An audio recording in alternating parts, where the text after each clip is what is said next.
고 구원하신 예수님의 이름으로 기도드리옵나이다. 아멘.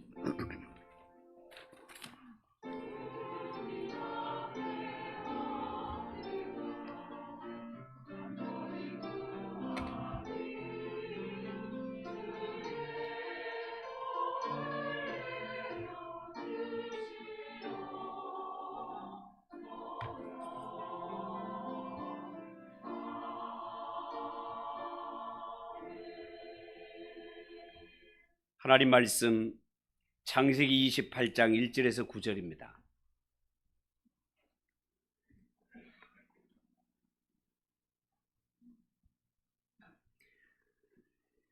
창세기 28장 1절에서 9절 한 절씩 교독합니다. 이삭이 야곱을 불러 그에게 축복하고 또 당부하여 이르되 너는 가나안 사람의 딸들 중에서 아내를 맞이하지 말고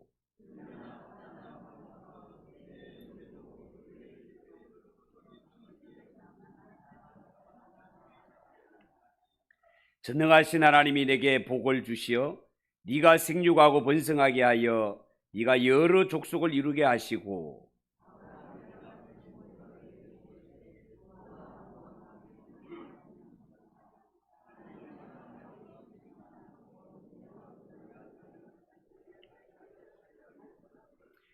이에 이삭이 야곱을 보내매 그가 밧단 아람으로 가서 라반에게 이르렀으니 라반은 아람 사람 부델의 아들이요 야곱과 에세의 어머니 리브가의 오라비더라.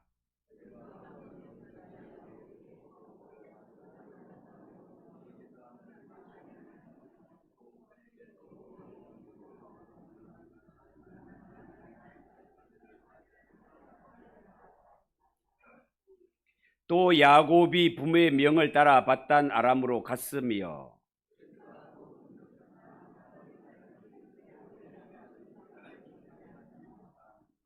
같이 읽읍시다. 이에 에서가 이스마엘에게 가서 그 본처들 외에 아브라함의 아들 이스마엘의 딸이요 느바요스의 누이인 마할랏을 아내로 맞이하였더라. 찬양을 받으신 하나님께 영광의 박수를 올려드리겠습니다. 우리 옆에 분들과 인사합시다. 잘 오셨습니다. 은혜 받읍시다.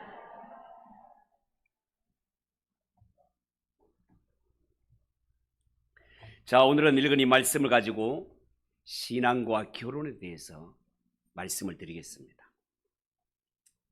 서양 속담에 남자가 바다에 나갈 때는 한 번 기도하고 전쟁터에 나갈 때는 2번 기도하고 결혼을 할 때는 3번 기도하라는 말이 있습니다.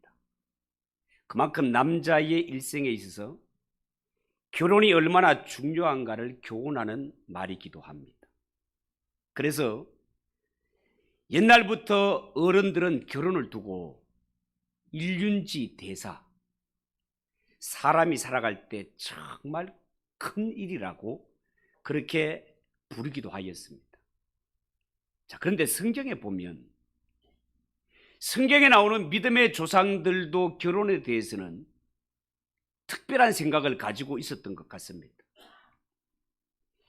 아브라함이 100세에 낳은 아들인 이삭의 신부감을 구하기 위해서 얼마나 애를 썼던가에 대해서는 이미 앞에서 많은 말씀을 드렸기 때문에 재차 설명을 드리지 않아도 여러분이 잘 알고 있을 것입니다. 자, 그런데 오늘 읽은 이 성경 말씀에 보면 아브라함의 아들인 이삭도 자신의 아들 야곱의 아내감을 구하는 데 있어서 특별한 명령을 내리는 것을 볼 수 있습니다. 그게 1절, 2절입니다. 한번 보십시오. 이삭이 야곱을 불러 그에게 축복하고 또 당부하여 이르되 너는 가나안 사람의 딸들 중에서 아내를 맞이하지 말고 일어나 밧단 아람으로 가서 내 외조부 부두엘의 집에 이르러 거기서 네 외삼촌 라반의 딸들 중에서 아내를 맞이하라. 자, 이런 말이 나옵니다. 여러분, 믿음의 조상들은 한결같이 내 집에 며느리감이 들어올 때 절대로 가난한 여자가 들어오면 안 된다.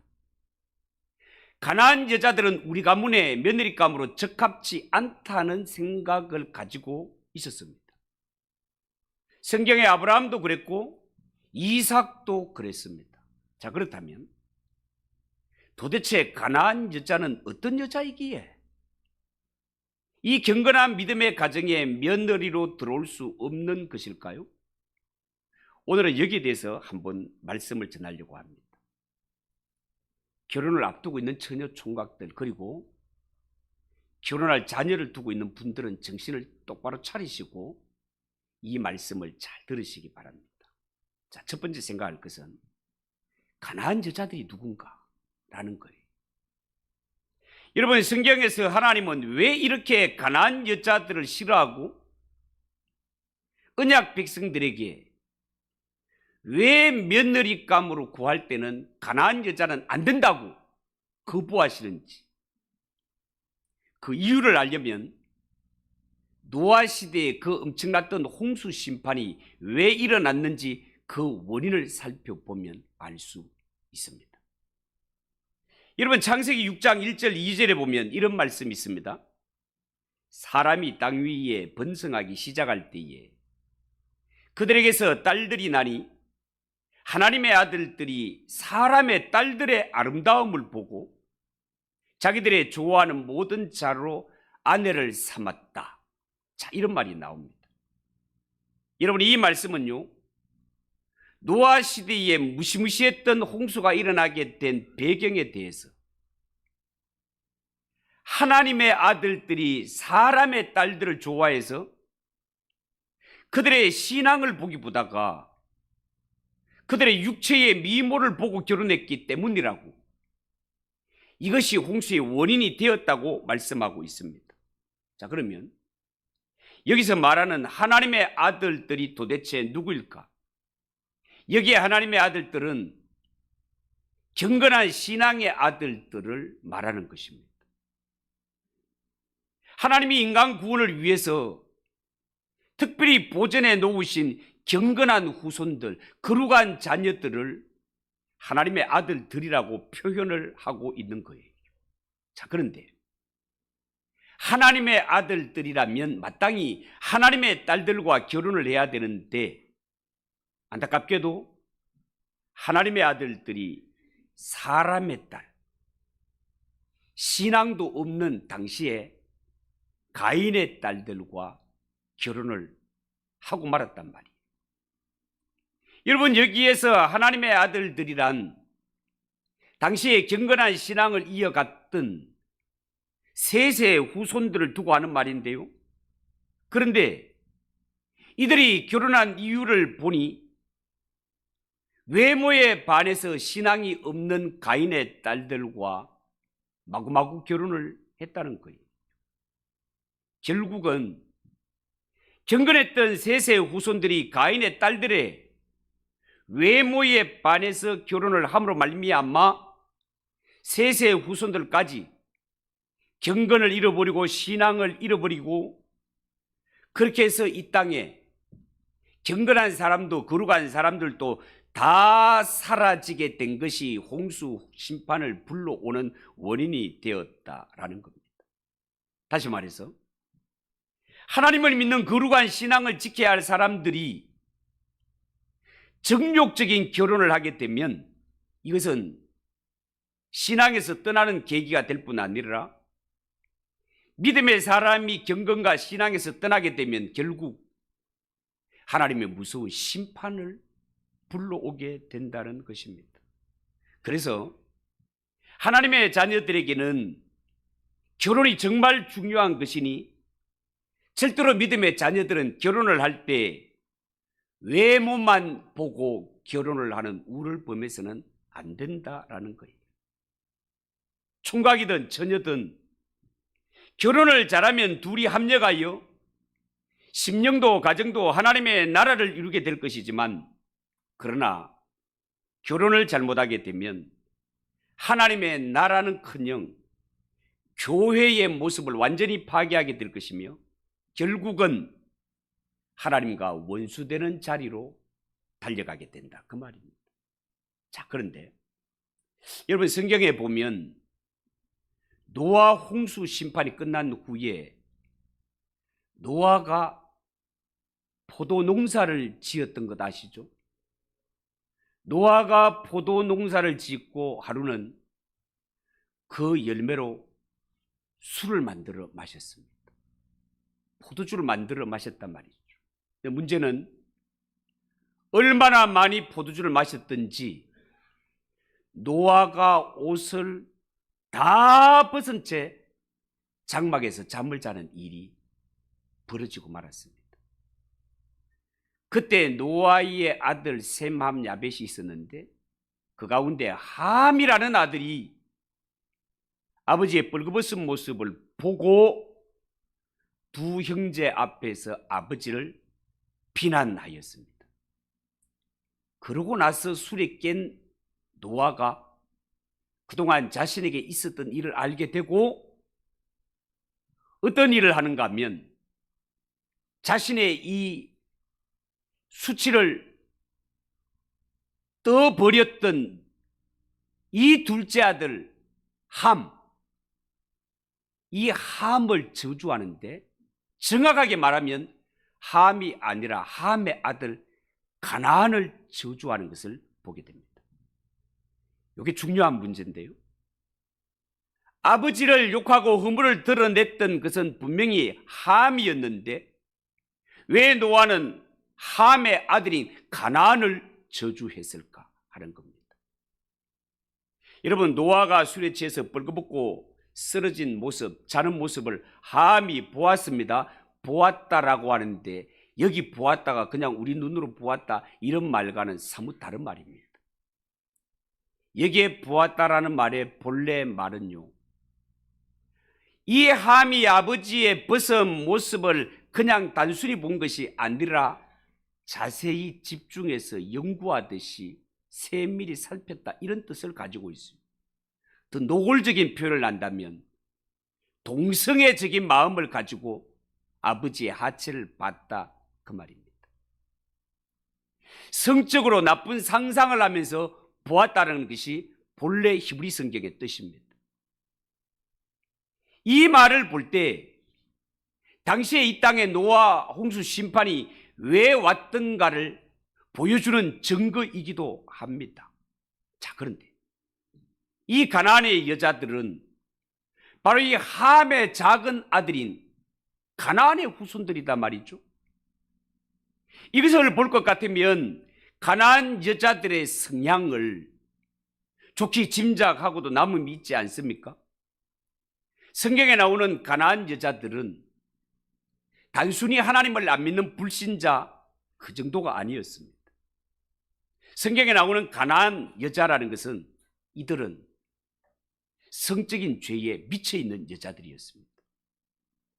마치 성경의 나시린이 하나님께 전적으로 헌신된 사람이듯이 가나안 여인들은 육체적 정력에 이 정욕에 헌신된 자들이 가나안 여자들이었단 말이에요.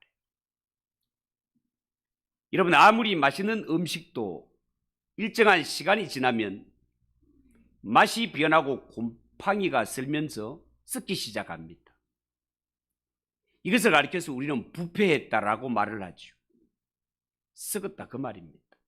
그런데요, 썩는 것은요 음식만 썩는 것이 아니라 사람의 정신도 썩습니다. 여러분 정말 그렇습니다. 사람은요 항상 새로운 도전과 건전한 생각이 없으면 말도 안 되는 더러운 생각에 빠지는 것이 인간입니다. 그것이 바로 생각이 썩고 정신이 썩은 것입니다.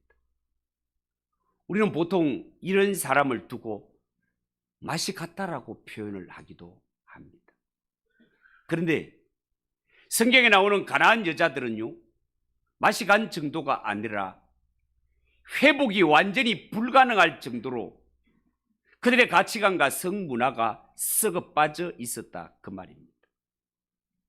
단지 하나님을 모르고 우상을 섬기는 것을 지나가지고 그들은 세상에 미쳐 있고 죄악에 미쳐 있는 자들, 그들이 가나안 여자들이었습니다. 아직 그들이 지옥에 가지는 않았지만 그들이 세상에 살아가는 모습만 보아도 그들의 끝이 어떻게 될 것은 불을 보듯 환한 일이었다는 것입니다. 그것이 가나안 땅의 여자들의 모습이었다는 겁니다. 그러니 어찌 믿음의 조상, 하나님의 거룩한 언약이 이어가는 아브라함의 가정에 가나안 여자가 며느리로 들어올 수 있겠습니까? 안 된다는 거죠. 여러분, 사람은요 반드시 가까이 지내는 사람의 영향을 입게 되어 있습니다. 사자성어에 건묵자흑이라는 말이 있지 않습니까? 먹을 가까이 하면 옷에 먹물이 튄단 말이에요. 여러분, 성경은 이런 모습을 정확하게 지적하고 있습니다. 고린도전서 15장 33절에 보면 이런 말씀이 있어요. 속지 말라, 악한 동무들은 선한 행실을 더럽히나니 라고 했는데요, 여기에 악한 동무라는 말은 나쁜 교제라는 뜻입니다. 이렇게 부패한 성향, 썩어 빠진 생각을 가진 자들과 친구 관계를 맺는 것보다가 하나님의 백성, 거룩한 성도들에게 더 위험한 일이 어디에 있겠냐 말이에요. 하물며 그런 사람과 결혼을 한다는 것은 마치 자신을 죄에 내주는 것과 다를 바가 없다, 그 말이에요.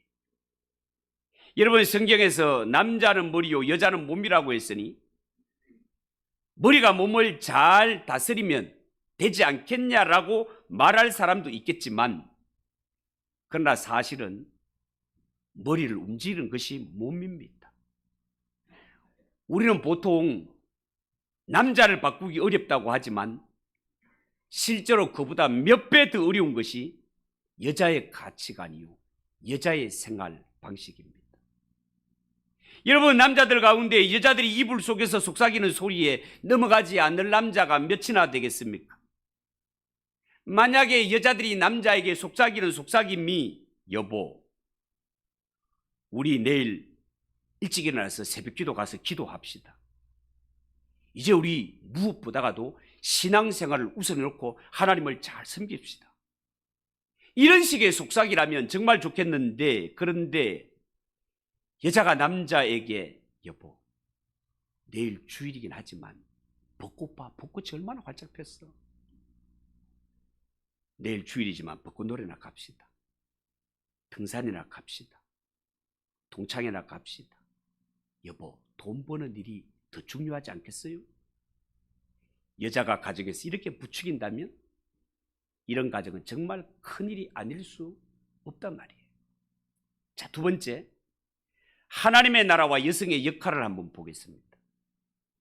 여러분, 이삭은 야곱을 바단 아람으로 보내면서 또 한 번 축복을 하게 되는데요, 우리는 이것이 진짜 축복이라는 것을 알 수 있습니다. 3절 4절을 보세요. 전능하신 하나님이 네게 복을 주셔 네가 생육하고 번성하게 하여 네가 여러 족속을 이루게 하시고 아브라함에게 허락하신 복을 내게 주시되 너와 함께 네 자손에게도 주사 하나님이 아브라함에게 주신 땅 곧 네가 그리워한 땅을 네가 차지하게 하시기를 원하노라. 자, 이렇게 말했습니다. 여러분, 이 축복은요 이미 오래전부터 하나님이 아브라함의 가문에 진짜 주고 싶어 하셨던 축복 아닙니까? 왜냐하면 하나님의 나라의 가장 중요한 요소는 많은 후손과 땅, 이것이 아브라함의 축복의 골격을 이루고 있기 때문에 그렇습니다. 땅은 여자와 상관없이 하나님이 선물로 주시는 것이지만, 그러나 많은 후손은 여자와 직접 관계가 되는 일이다 말이죠. 여러분, 하나님은 장차 이 세상을 구원할 자가 반드시 여자의 후손으로 와서 사탄의 머리를 깨고 인류를 구원하려라는 약속, 언약을 주셨습니다. 그러니 이 여자는 반드시 믿음의 사람이어야 된단 말이죠. 세상적인 여자는 하나님의 나라를 든든히 세우는 것이 아니라 오히려 하나님의 아들들을 참된 믿음에서 떠나게 하기 때문에 그렇습니다. 여러분, 성경을 가만히 보면 몇 가지 중요한 흐름이 있는데요. 성경에는 아들을 낳지 못한 가운데서도 끝까지 믿음으로 하나님을 바라보고 기다렸던 이 믿음의 어머니들이 구성하고 있는 흐름이 하나 있습니다. 아브라함의 아내였던 사라가 그랬고, 삼손의 어머니가 그랬고, 사무엘의 어머니 한나가 그랬고, 세례 요한의 어머니 엘리사벳도 그렇습니다. 그리고 더 가깝게는 예수님의 어머니 마리아가 그런 여자였습니다. 이 여인들은요, 믿음의 여인 이것만 이들은 오랜 기다림을 통해서 예수 그리스도를 믿는 믿음이 어떤 것인지를 몸으로 믿음으로 보여주었던 여자들입니다. 여러분, 이들은 실제로 믿음으로 아들을 낳음으로 말미암아 하나님의 백성은 혈통으로 만들어지는 것이 아니라 믿음을 통해 초자연적으로 태어난다는 사실을 보여주었습니다. 여러분, 명심하십시오. 믿음이 좋은 부모에게서 태어난다고 해서 자동적으로 하나님의 거룩한 백성이 되는 것 절대로 아닙니다. 하나님의 백성들은 반드시 하나님의 말씀으로 다시 태어나야 합니다. 믿음의 어머니들이 보여준 것이 뭡니까? 아이들은 반드시 믿음으로 낳아야 되고 믿음으로 키워야 된다는 것입니다. 성경의 이스마엘을 보십시오. 이스마엘은 혈통적으로 분명히 아브라함의 자식 맞습니다. 그렇지만 이 이스마엘은 엄격히 말하면 불신자였고 개망나니 같은 자식이었습니다.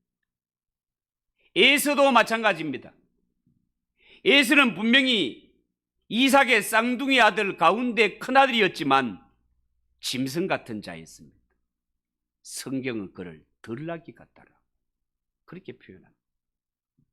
여러분, 이처럼 하나님의 백성은 혈통으로 나는 것이 아니라 하나님의 말씀으로 말미암아 만들어지는 것이단 말이죠. 여러분, 정말 그렇습니다. 구약의 축복의 대명사인 많은 후손과 땅의 축복을 신약의 식으로 표현을 한다면 이는 곧 말씀과 성령이라 할 수 있겠습니다. 오늘날 하나님의 나라를 임하게 하는 가장 중요한 요소는 다름 아닌 말씀과 성령이다 말이죠. 교회는 성령의 공동체요, 교회는 하나님의 말씀을 선포하는 곳이요, 하나님의 말씀을 아멘으로 받는 곳입니다. 말씀을 선포하고 그 가운데 성령이 역사할 때 수많은 사람이 하나님의 백성으로 거듭나고 태어나는 곳이 하나님의 말씀이 선포되는 이곳이다 말입니다. 여러분, 성경은 교회를요, 그리스도의 신부와 같이 여성으로 표현할 때가 많습니다. 그래서 사도 바울은 자신을 가리켜서 그리스도인들을 키우는 유모 역할로 표현하기도 했고, 이것은 교회의 머리는 예수 그리스도시지만 교회는 어머니로서 사람들의 신앙을 낳기도 하고 하나님의 백성을 만들기도 하며 그들의 신앙을 양육하는 이러한 여성 역할을 하는 것으로 교회의 모습을 그리고 있단 말입니다.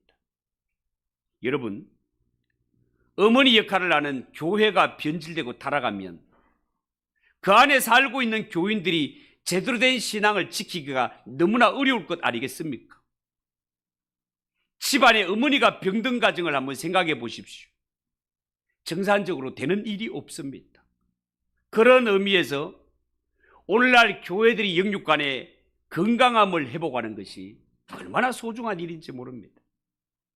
여러분, 교회가 병들게 되면 그 안에 지내고 있는 교인들도 소망이 없고 나아가 사회도 나라도 소망이 없어지는 것입니다. 그래서 특별히 교회는요, 이 교회 안에서 선포되는 말씀, 이 말씀이 선포되는 강단이 얼마나 중요한지 모르고 이 강단에서 살아계신 하나님의 말씀, 건강한 하나님의 말씀이 선포되는 것이 얼마나 소중한 일인지 모른다 그 말이에요.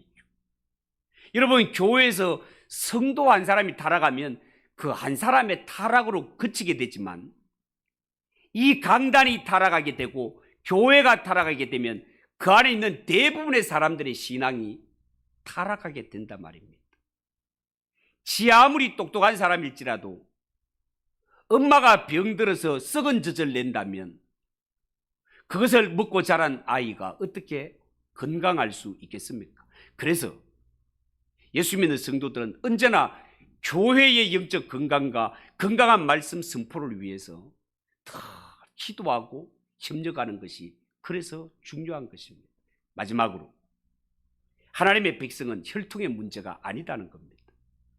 여러분, 오늘 이 성경에 보면 에서 보세요. 에서는 이미 가나안 여자와 결혼해서 살고 있었습니다. 그것도 한 명이 아니라 두 명씩. 이 가나안 여자들은 성경에 보면 이삭과 리브가에게 큰 근심거리가 되었다고 말하고 있습니다. 에서는요, 이 가나안 여자들을 부인으로 맞이했지만 이 가나안 여자들이 부모를 기쁘게 하지 못하는 것을 보고 또 결혼을 하게 됩니다. 이번에 누구하고 합니까? 이스마엘의 딸과 결혼을 하게 됩니다. 그게 그거였습니다. 결국 가나안 여자들이 에서에게 한 일이 뭡니까? 하나님의 나라에서 완전히 떠나게 만들고 신앙에서 완전히 떠나게 만들었습니다. 에서는 결혼과 함께 신앙에서 완전히 떠나버린 삶이 되고 말았단 말이에요. 여러분, 오늘날 또 결혼을 앞둔 남녀 청년들 중에는 대충 두 부류가 있습니다. 한 부류는 어떻게 해서든지 믿는 자와 결혼을 해야 되고 그렇지 않으면 신앙생활을 제대로 할 수 없다는 이러한 생각을 하고 있는 자들이 있습니다. 이들은 분명한 결혼관을 가진 것이지요. 그래, 신앙생활은 나 혼자 하는 것이 아니다. 따라서 결혼할 사람은 반드시 나하고 신앙이 맞아야 된다. 신앙 없는 사람과 결혼하게 되면 내 신앙이 굉장히 위험해진다는 것을 아는 사람들이죠. 그리고 그런 것과는 다르게 신앙보다는 현실적인 문제를 더 중요하게 여기는 부류도 있습니다. 예를 들어서 결혼 대상자를 구할 때 사람의 외모를 보고 인물이나 학벌을 보고 가진 돈을 중요시 여기고, 물론 그 생각이 전혀 틀린 것은 아니겠지만 그러나 분명한 것은 현실지향주의자는 분명히 신앙적으로 볼 때 위험하기 짝이 없다라는 겁니다. 여러분, 제대로 신앙이 심겨진 사람이라면 한평생 머리와 몸이 따로 노는 이러한 불편함을 피할 수 없을 것입니다. 그때 가서야 잘못된 결혼을 후회해봤자 소용이 없는 것입니다. 오늘 이 말씀을 들으면서 결혼을 하지 않은 자들은 장래에 내가 어떤 사람을 배우자로 맞이해야 될 것인지 마음에 분명히 결심하는 계기가 되시기를 바라고, 집안에 결혼해야 될 자녀를 두고 있는 부모들은 우리 집안에 어떤 며느리가 들어와야 하나님이 기뻐하시는지를 잘 기억하시고 먼저 여러분들의 자녀들을 성경적으로 잘 교훈할 수 있기를 바랍니다. 그리고 가정은 곧 하나님이 임재하시는 하나님의 나라라는 사실을 명심하시고, 나도 말씀 위에 바르게 쓰고 가정이 하나님 위에 바로 서고 이 가정들이 나아가 사회와 나라를 든든히 세우는 일에 쓰임받는 우리 모두가 되시기를 주님의 이름으로 축복합니다. 기도하겠습니다. 하나님 아버지, 오늘 신앙과 결혼에 대해서 말씀을 드렸습니다. 하나님 아버지, 이 아브라함의 신앙의 가문에 가나안 여자는 적합지 않음을 이 말씀을 통하여서 전하였듯이 왜 우리가 신앙으로 경건한 자가 가정에 들어와야 되는지 말씀을 통하여 전하였습니다. 하나님, 앞으로 결혼을 앞두고 있는 자들, 결혼하는 자녀를 둔 부모들, 이 말씀을 마음에 꼭 새기고 우리의 자녀들을 먼저 경건한 신앙의 자녀로 든든히 세우게 하시고 이들이 앞으로 신앙으로 잘 준비된 이런 배우자들을 꼭 만나 심령도 가정도 하나님의 나라 든든히 세워가는 우리 성도들의 가정이 되게 하옵소서. 예수님의 이름으로 기도하옵나이다. 아멘. 559장 찬송하겠습니다.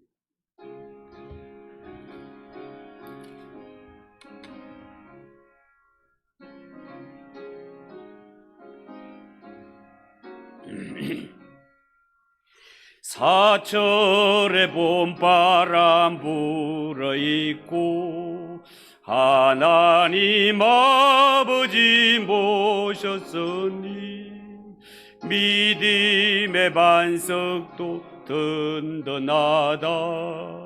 우리 집 즐거운 동산이라. 고마워라 임마누엘,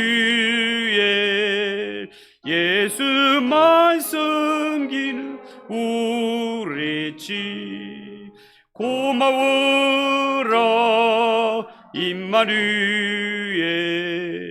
복되고 즐거운 하루하루.